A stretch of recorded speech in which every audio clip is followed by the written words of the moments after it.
मुंबईतून गेल्या 36 तासात 12 अल्पवयीन मुलं बेपत्ता झाल्याची धक्कादायक माहिती आहे। यामध्ये 8 मुलींचा समावेश आहे। यात 7 वेगवेगळ्या पोलीस ठाण्यांच्या हद्दीत मुलं बेपत्ता झालीत। त्यामुळे मुंबई पोलिसांनी हाय अलर्ट जारी केलाय। एकाच वेळी इतकी मुलं बेपत्ता झाल्यामुळे मानवी तस्करी करणाऱ्या टोळ्या सक्रिय असल्याची भीती व्यक्त होतीये। पोलिसांनी बेपत्ता मुलांचा शोध सुरू केलाय।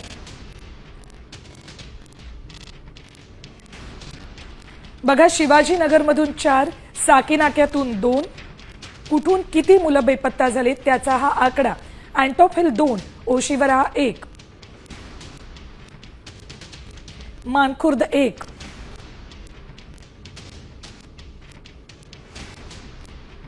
बांगुरनगर 1,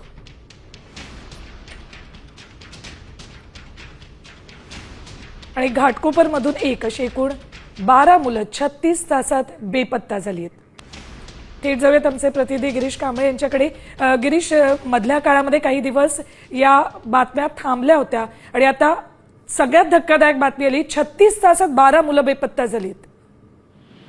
नक्कीच, मागील 36 तासात मुंबईत 8 मुलींसह 12 अल्पवयीन मुलं आहेत ते बेपत्ता झालेले आहेत आणि मानवी तस्करीची भीती सध्या व्यक्त केली जात आहे। पालकांनी जी काही तक्रार केली आहे त्यानुसार मुंबई पोलिसांनी BNS कलम